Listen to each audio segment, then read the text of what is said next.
faites bien, mesdames, messieurs, d'être connectés sur votre chaîne Tokomi Happy, une émission qui vous accompagne, qui vous permet ainsi de décrypter les actualités sociopolitiques en RDC. Carré logique, nous y sommes. Aujourd'hui, nous allons parler notamment de tractation avant la proclamation, bien avant la sortie du gouvernement. Quels sont les principaux défis, les défis majeurs? Quel est l'avenir politique de l'ACR, parti politique que dirige l'honorable l'élu de Lukunga, Eliezer Tamboué Mposhi? Ce sont les deux principaux sujets qui vont accompagner pendant cette émission. Voilà, sur ces plateaux, mesdames, messieurs, nous sommes avec monsieur Jimmy Lumbu, qui est cadre au sein de l'ACR, analyste politique, scientifique, et aussi, je dois vous le dire, c'est la bouche autorisée du chef, à qui déjà nous disons la bienvenue et puis bonne chance. Merci beaucoup. Sinon, la santé, le parti vit, quelles sont les dernières nouvelles? D'abord, en ce qui concerne la santé, nous nous portons bien, par la grâce de Dieu. Et puisque vous avez fait un briefing avec le parti, avant toute chose, j'aimerais ici présenter encore une fois les condoléances les plus attristées, d'abord à sa famille biologique, mais aussi à sa famille politique, qu'est l'Action commune pour la République. Là, je pense à la regrettée Odia, une maman, une capable qui nous a quittés, dont nous allons incessamment organiser les obsèques pour honorer la mémoire de l'illustre disparu.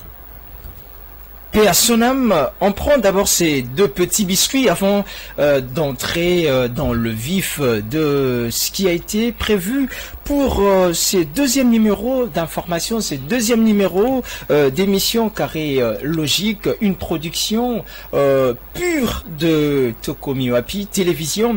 Chéribin Okende inhumé, mercredi, plusieurs personnalités politiques ont fait les déplacements vers Kinshasa, mais certains politiques ont été empêchés d'accéder à la cathédrale Notre-Dame en tant que scientifique et en tant qu'humain, et aussi en tant que natif des Lukunga. Comment est-ce que vous interprétez ces comportements manifestés par quelques personnes?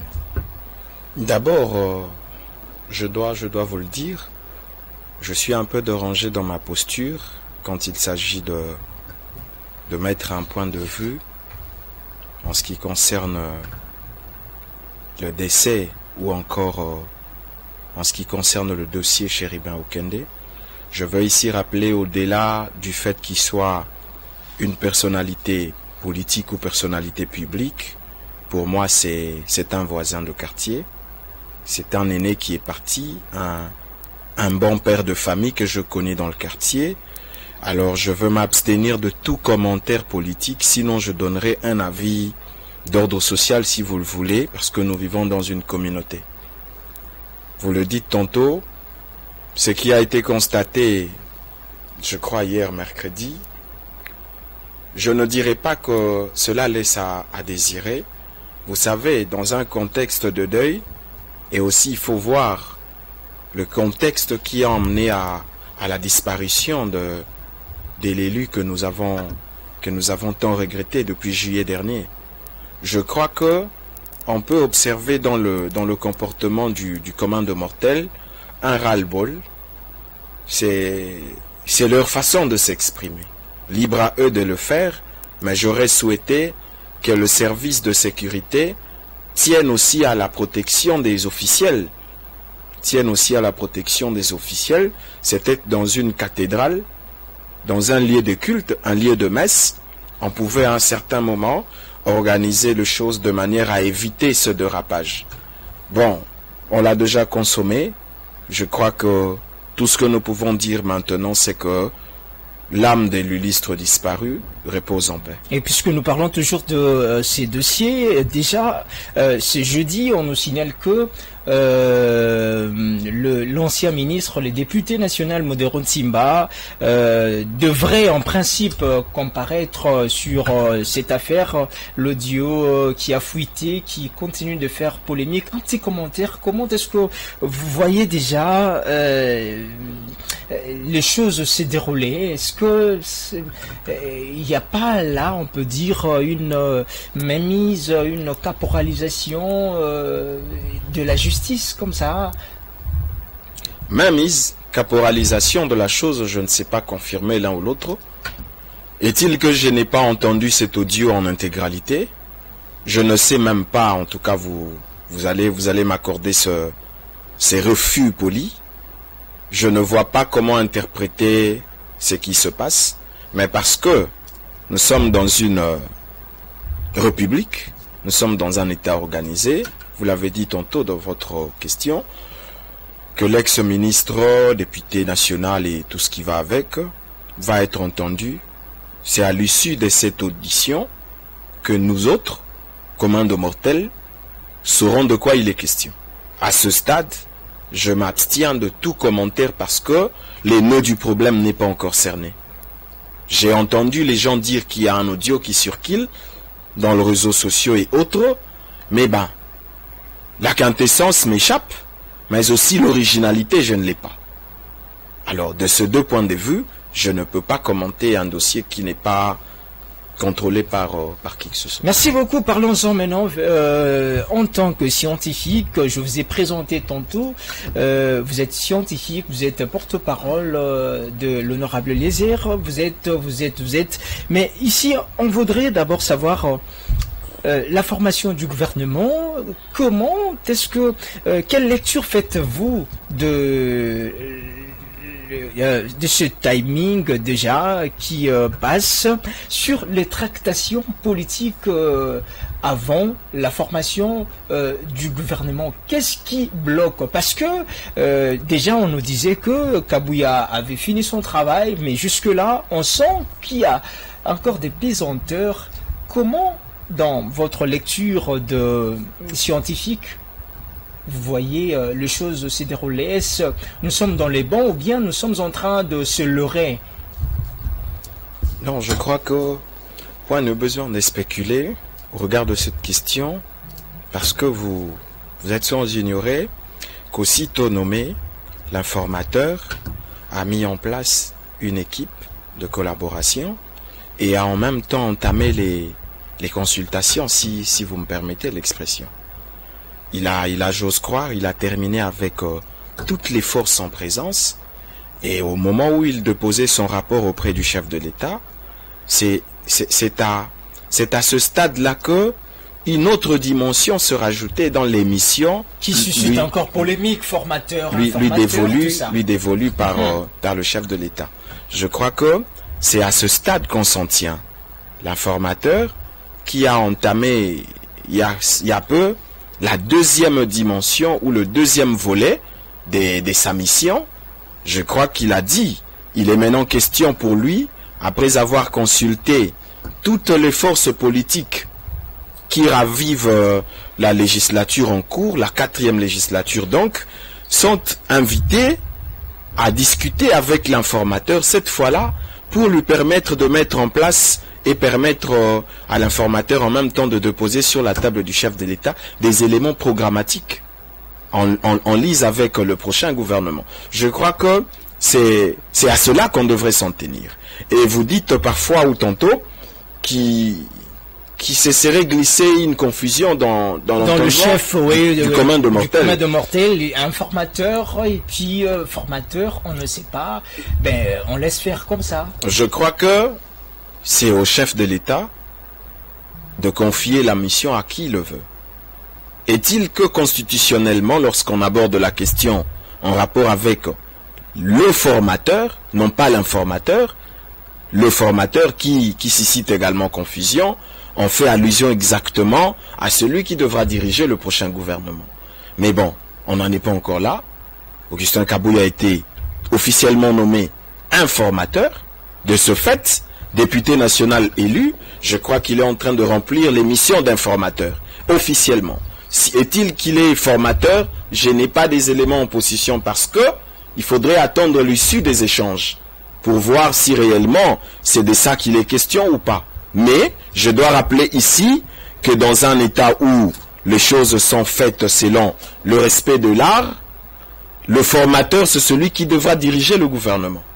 Alors, lorsque nous faisons mention de Kabouya comme formateur, on supposerait que c'est lui le prochain chef du gouvernement.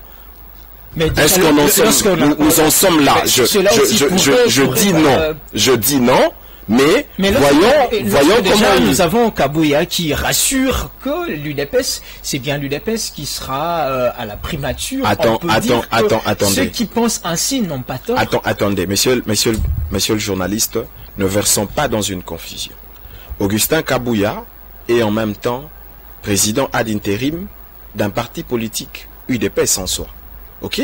En même temps secrétaire général, j'ose croire. Il est aujourd'hui le premier responsable du parti présidentiel. Alors, il ne faut pas mettre tout dans un carcan. Tantôt, nous prenons le Kabouya informateur, tantôt, nous prenons le Kabouya président ou responsable de l'UDPS, et par moment, nous prenons le Kabouya aujourd'hui député national. Non, il faut à un certain moment cerner chaque dimension de ses occupations ou de ses responsabilités. Lorsque le précité est en face de ses militants, cadres, membres de son parti, ne lui interdisez pas de prendre la posture d'un président, de parler au nom de son parti. Mais une position qui peut aussi baiser certaines têtes. Attendez, sensibilité, tête, tout ce qui va avec, je crois que c'est par moment nous-mêmes qui cherchons comment enlarmer une situation qui ne l'est pas. Ok? Nous sortons des élections. Nous avons une configuration qui en découle. Est-il que l'UDPS est en tête des listes au regard des élus, nationaux comme provinciaux, sur l'ensemble du territoire national? Il est de bonne loi qu'à ce stade, qu'Augustin Kabouya, en tant que responsable de l'UDPS, tienne un discours qui vaut son pesant d'or. Voulez-vous qu'il dise quoi à l'UDPS? Qu'autant nous sommes tête de liste en ce qui concerne le poids politique après les élections, autant nous ne pouvons pas, attendez s'il vous plaît, autant nous avons plus de députés nationaux, autant nous n'envisageons rien. Non mais c'est de l'absurde. Augustin Kabouya rassure ses troupes en tant que tel. Ce n'est pas en sa qualité d'informateur ou de formateur. Trop gourmand, parce que nous sommes à ces sujets-là. Plusieurs personnes pensent que cette posture-là est propre à ceux qui sont gourmands. C'est de la gourmandise, dirait quelqu'un. De la gourmandise politique ou pas, je crois que le dénominateur commun de toutes les formations politiques, c'est le pouvoir. La gestion de la République. Ok? Aujourd'hui, qu'est-ce que nous reprochons à Kabouya au regard de son discours? C'est le fait d'avoir manipulé l'opinion ou le fait d'avoir dit haut et fort ce qui se racontait dans le couloir? Ça, c'est la première dimension de l'interrogation. La deuxième dimension est celle qui va dans le sens de dire, est-ce Kabouya a tenu ce propos en tenant compte de la réalité ou il est sorti de la réalité, du contexte actuel? Non, je reprends ce que je dis tantôt. Il est dans ce droit le plus régalien. Président d'un parti politique qui a plus de députés nationaux, je crois également plus de députés provinciaux. Jusque-là, oui. En dehors du fait qu'il soit président d'un parti présidentiel, Augustin Kabouya n'a fait que dire ce que tout autre parti tiendrait comme propos. Moi, je ne vois en rien, je ne vois sincèrement en rien le discours de la disproportion de la communication de Kabouya au regard de la configuration actuelle. Le parti au pouvoir a plus d'élus nationaux. Il lui revient de droit. Ok?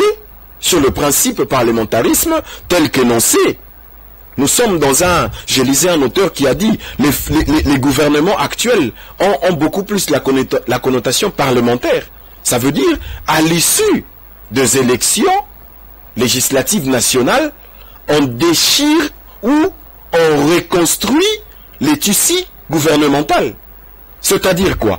Lorsque nous sortons d'un gouvernement qui a connu la participation de toutes les forces en présence, on suppose que nous étions dans une logique de mettre tout le monde ensemble. On a semblé donner la primature selon que le contexte l'exigeait. Ok? Mais ici, nous ne sommes pas face à un dialogue. Nous ne sortons pas d'un échange où on rappelle toutes les forces. Nous sortons des élections. Les élections voudraient supposer qu'on a un poids à observer par rapport à tous les participants aux élections. Un poids eh bien, je veux terminer là. Il faudrait que le commun de mortels sache, lorsque Kabouya dit à l'UDPS, au siège même de l'UDPS, que nous aurons la primature, il fait allusion au poids politique de l'UDPS. Et là, il ne parle pas en tant qu'informateur. Il parle en tant que UDPS, il parle en tant que Kabouya, président d'un parti. Vous avez oublié un aspect, lorsque vous parlez de Kabouya, il est aussi membre du présidium de l'Union Sacrée.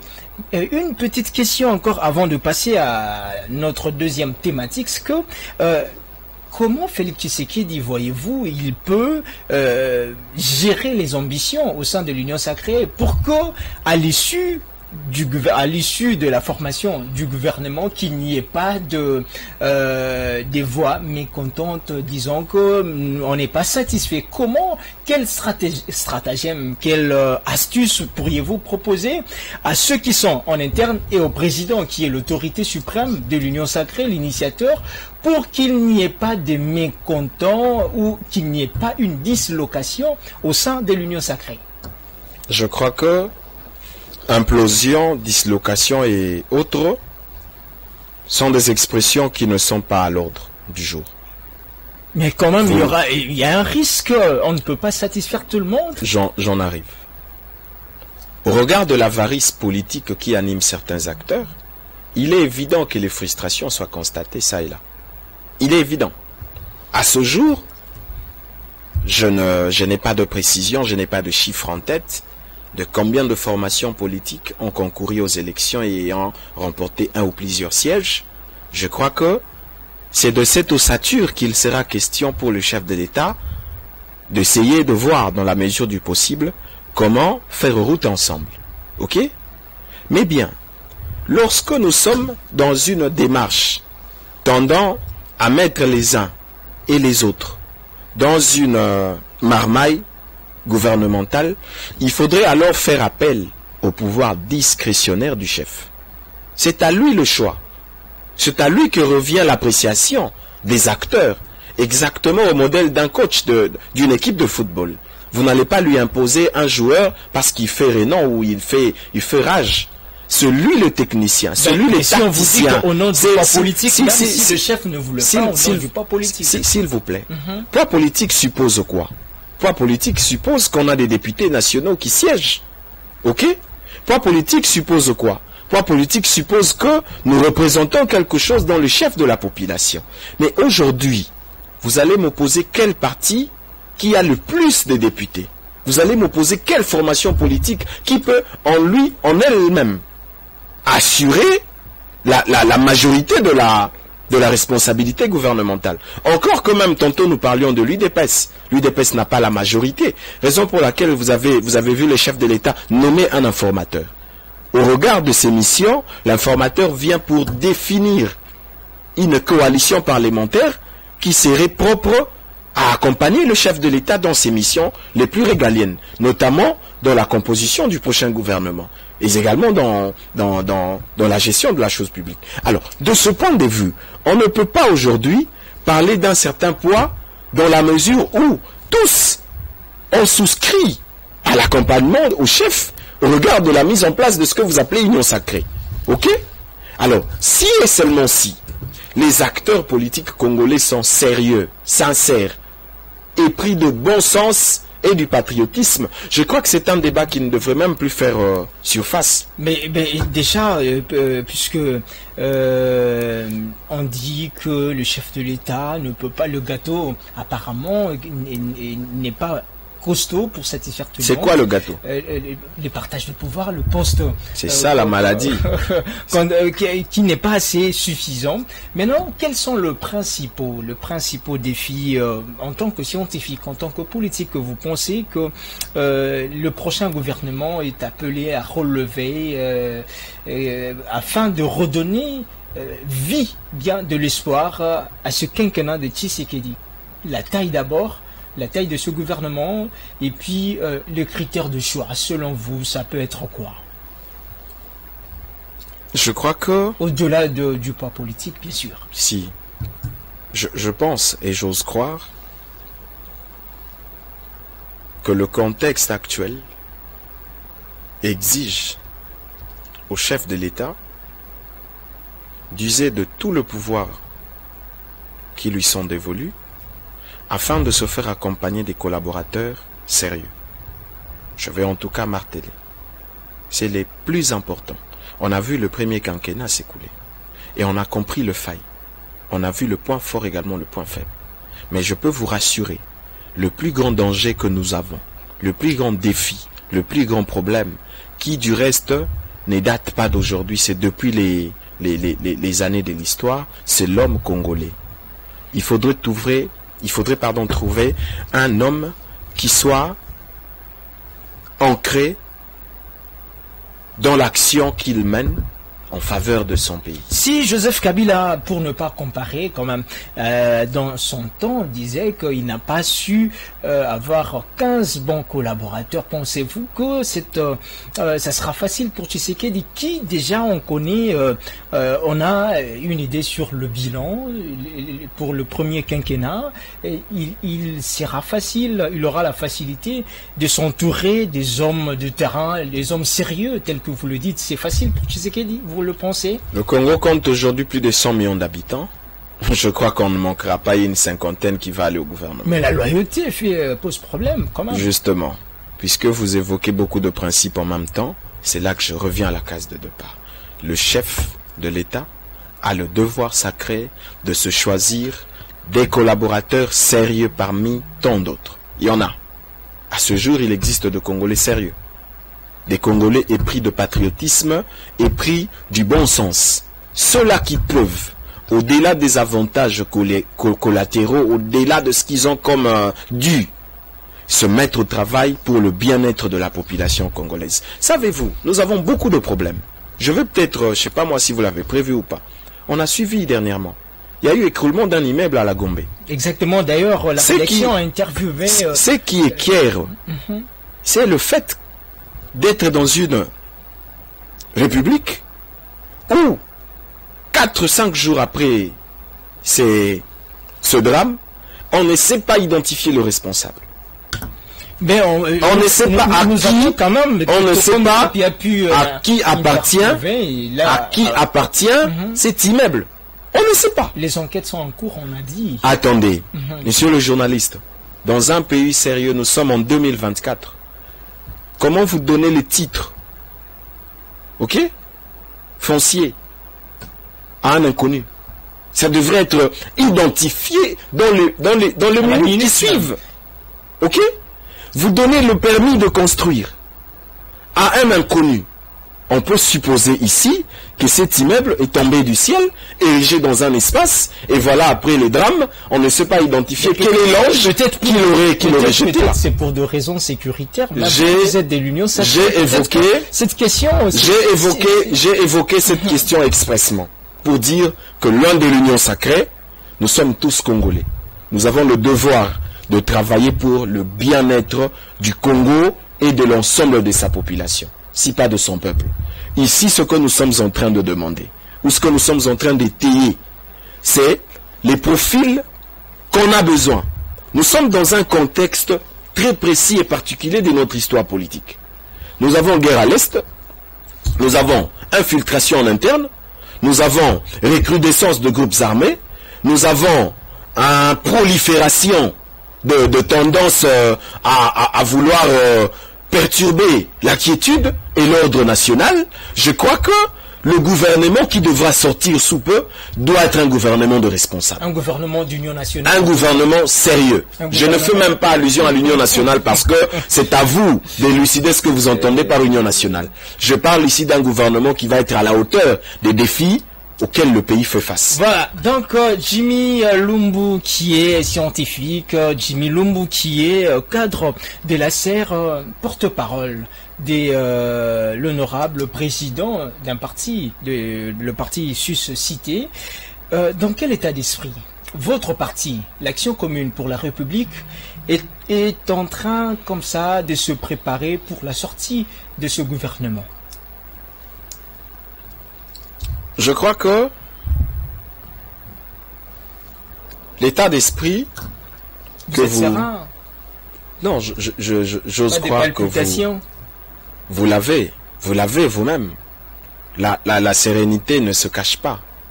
Vous pouvez voir comment le premier capable de notre formation politique, le capable président, se comporte et toute la suite.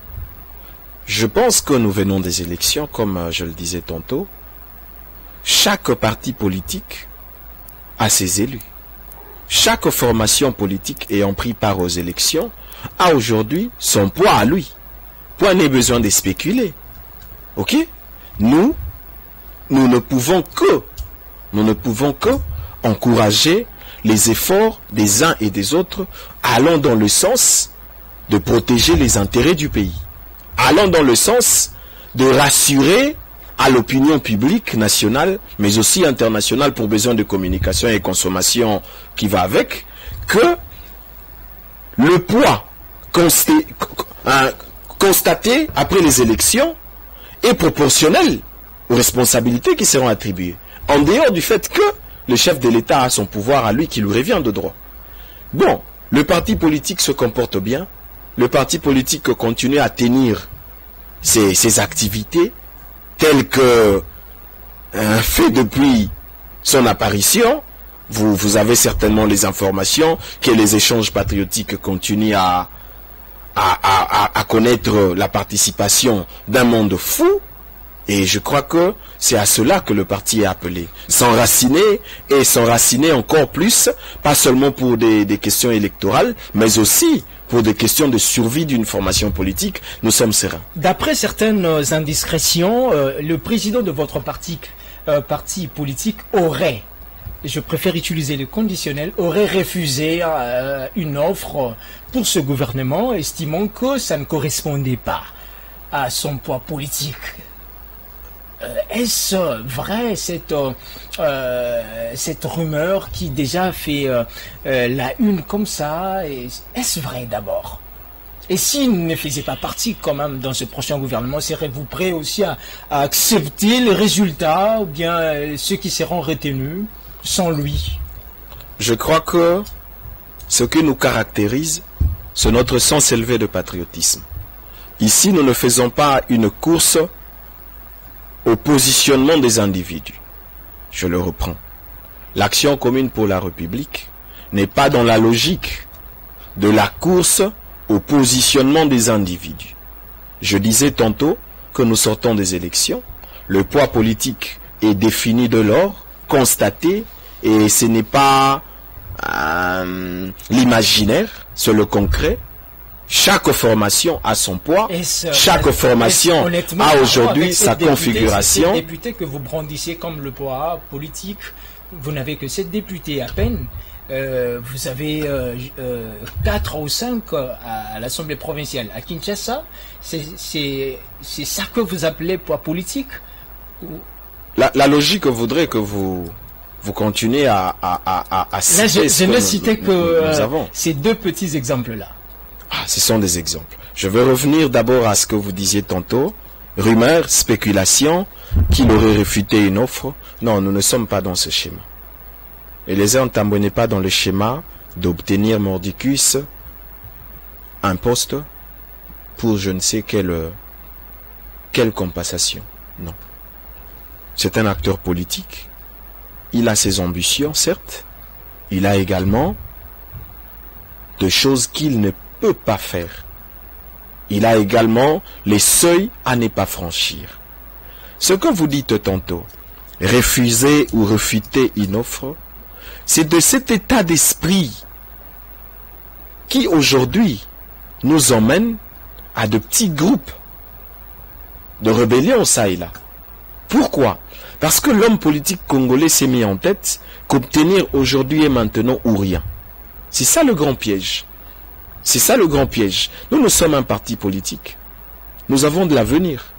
Vous avez ce parti qui a participé aux élections n'ayant même pas fait 2 ans. Ça devrait en principe susciter une certaine compréhension de la part du public pour essayer de cerner qu'est-ce que ce parti a pu mettre en place comme stratégie pour aller aux élections en une année, si pas en moins d'une année, un jeune parti sans moyens, encore sans moyens de l'État, parce que nous savons comment les formations politiques fonctionnent à la congolaise. C'est un monstre à plusieurs têtes, parce que là, vous regroupez des classiques venus de ci et là, ça pose déjà un problème. Non. Vous n'avez que 2 ans, mais des problèmes en interne dans ce parti, on dit que ça bouge déjà. Le plus important ici, c'est de savoir que le parti politique Action Commune pour la République a de l'avenir. Ça se voit et ça ne se discute pas. Aller aux élections, obtenir 7 sièges à l'Assemblée nationale n'est pas peu. Beaucoup ne l'ont pas fait. Vous avez des politiciens qui ont disparu après une législature. Vous avez des partis politiques mallettes qui ont disparu après une petite réunion où on a proposé aux leaders une somme d'argent. Vous avez des partis politiques qui sont restés dans des salons ou dans des chambres familiaux. Mais aujourd'hui, après une année, le bilan est positif pour nous. Parce que l'objectif pour lequel nous sommes allés aux élections, c'était remporter le siège. Et le bon côté de la chose, c'est que nous sommes allés au-delà de ce que beaucoup pensaient. Certains disaient, je veux vous le dire, certains disaient non, ça va être la reconduction de ceux qui sont députés en fonction. Mais nous avons surpris. Il y a des élus qui sont sortis de nulle part, qui aujourd'hui sont députés, provincial comme national. Il y a de ceux qui venaient de nulle part ont été élus. Et c'est la fierté pour nous. Et nous pouvons nous rassurer d'un avenir radieux. Alors, lorsque vous parlez d'une offre qu'il aurait réfutée, je vais vous rappeler une chose. Vous savez que dans ce pays, on a calomnié les hommes. On a, même mon président pour qui je suis porte-parole, il a été plusieurs fois, et il continue de l'être, victime d'une communication méchante. Mais on dit aussi l'intention, c'est de nuire. L'intention, c'est de salir. Ils savent une chose. Ils savent une chose. Non. Ils savent une chose, c'est que Eliezer Ntambwe et son parti politique et tout l'arsenal qu'il y a autour de lui, que ce soit en termes d'acteurs ou en termes de possibilités, c'est un parti qui, impérativement, aura un avis à émettre. Un avis à émettre, je parle ici d'avis, à émettre dans les décisions à venir. Et c'est comme ça que les véreux, les haineux, voulant à toute occasion salir, discréditer l'image d'un Ntambwe, se jettent dans ces mauvais jeux de pouvoir dire ce qui n'a pas été fait. Ils peuvent vous en apporter de preuves. Mais il aurait réfuté cette offre où? Lorsqu'on dit il l'a fait dans quel cadre? Qui lui a offert? On dit qu'il fait trop de déclarations.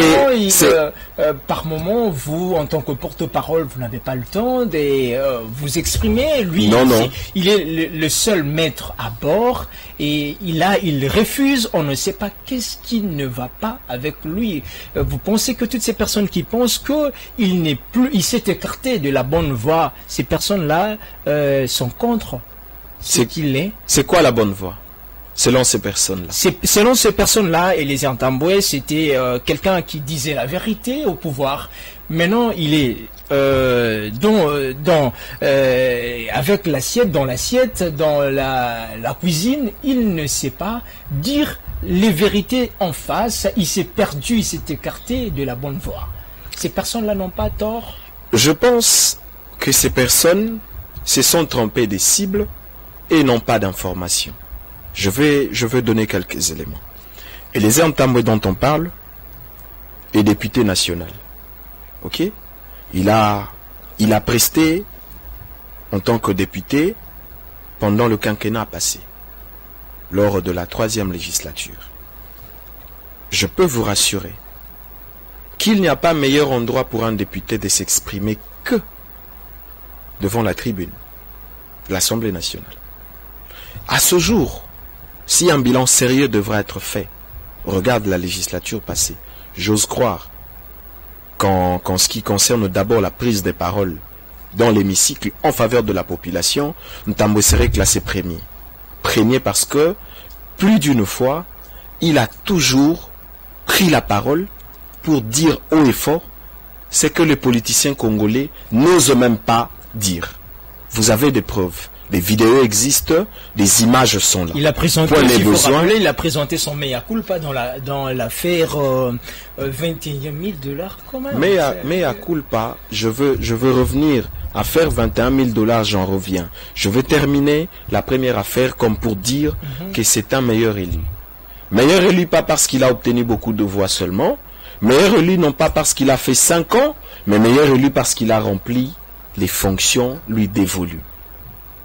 C'est prendre parole, je sais pas moi, à travers toute forme de communication parlementaire, aussi constitutionnelle et réglementaire que cela soit, et les Ntambo a rempli dûment ses fonctions. Il a pris parole quand il y a eu naufrage à gauche, à droite, quand il y a eu, je sais pas moi, convoi d'une quantité importante de sardines avariées. Ce ne sont que des exemples où il a toujours été aux côtés de la population quand il y a eu pluie diluvienne à Kinshasa et dans toutes les provinces. D'ailleurs, le bon côté dans son mandat de parlementaire ou député national, c'est que il n'a toujours pas cessé de croire que pour lui, quand la Constitution dit que le député national représente la nation, le député devra sortir de sa circonscription. Vous le voyez, il revient à peine de Goma à faire quoi? Il revient à peine de Goma, élu, confirmé par la Cour il n'y a même pas un mois. Mais il a commencé à travailler pour le bien-être de la population. Je crois que ce débat n'a pas de raison d'être. Ntambo a fait ses preuves, le parti et tous ses élus continuent à faire ses preuves, et ce qui est important pour nous, c'est l'avenir qui est meilleur et qui nous en dira plus. Beaucoup d'adhésions ces derniers temps dans votre parti politique.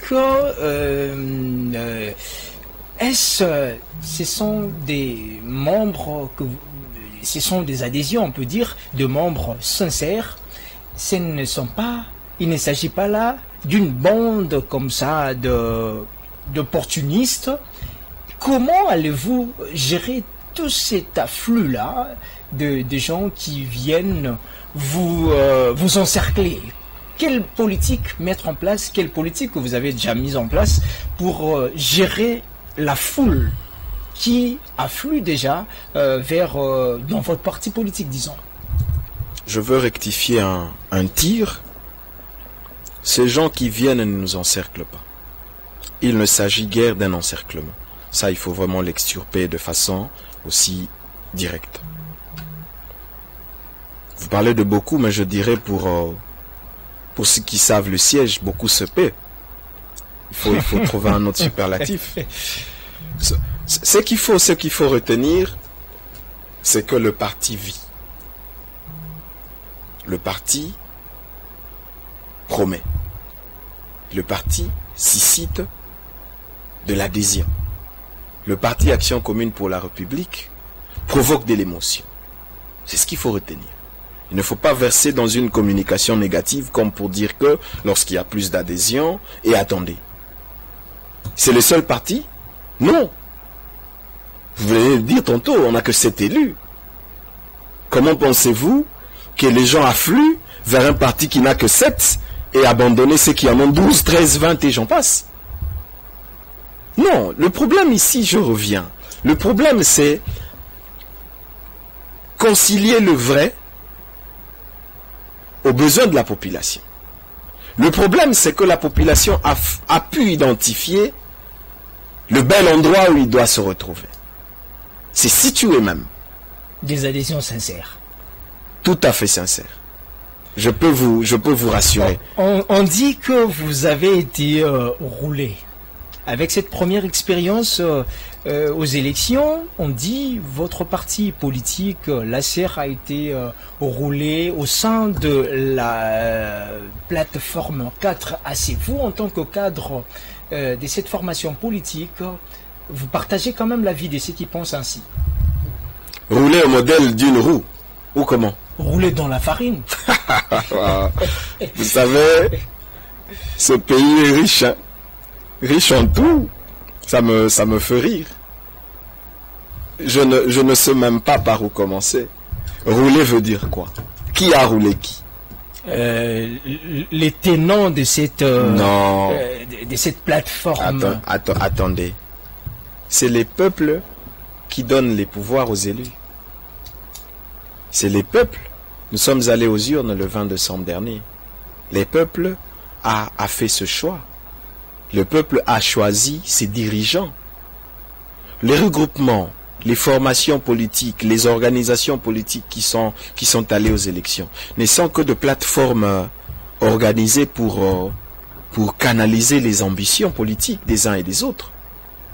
Pensez-vous que c'est au regroupement que revenait le pouvoir de faire passer une candidature ou non?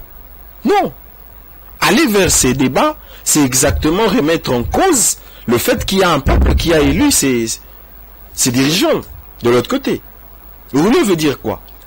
Rouler dans le sens où peut-être avec vos 7 députés, vous ne représentez il n'en est pas rien, question. Et puis donc vous n'êtes pas, vous n'avez pas de profil ministrable. Il n'en est pas question.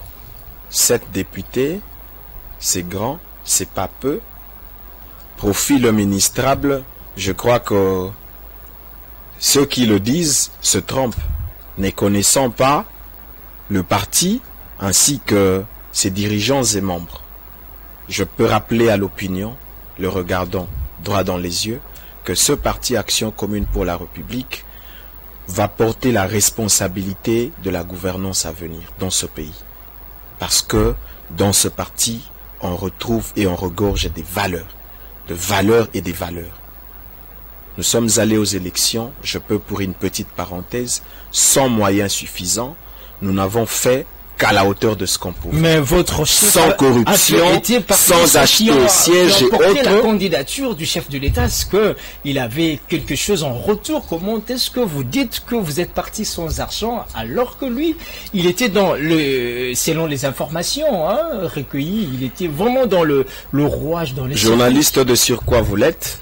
Je crois que vous approcherez toute la structuration, les petits groupes qui ont été mis en place lors de la campagne présidentielle pour accompagner la candidature du chef de l'État. Posez-leur la question, on a payé qui? Qu'est-ce qu'on a donné à qui? Combien on a donné à qui? J'ai accompagné le capable président dans l'exercice de ce mission en tant que coordonnateur de campagne du chef de l'État à la Lukunga. Je peux vous rassurer. En toute sincérité, on n'a reçu que t-shirt, panne et quoi d'autre? Mégaphone. Dans se dire que vous l'aviez fait par conviction. Mais ça, ce n'est plus à démontrer. Ça, ce n'est plus à démontrer que les Ern Tamboué, dans son accompagnement avec le chef de l'État actuel, c'est une question de valeur, c'est une question de conviction. Ce n'est pas une question de positionnement comme d'aucuns ne peuvent le penser. Voilà, on va faire une petite référence à ces sujets qui posent aussi, suscitent pas mal de réactions. La levée du moratoire de la peine des morts. Il y a le Canada, la Russie, les États-Unis, même l'Église catholique en interne ici au Congo, qui pensent que cette cette décision du gouvernement est un pas en arrière. Vous êtes un enseignant, vous êtes scientifique, vous êtes aussi politique, vous êtes dans vos plusieurs casquettes. Cette question vous concerne.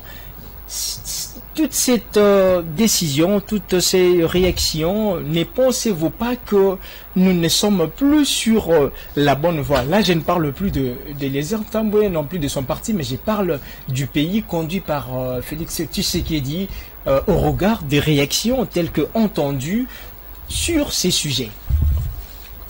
D'abord, pour des raisons pédagogiques, laissez-moi placer un distinguo. Nous parlons du moratoire. Ok?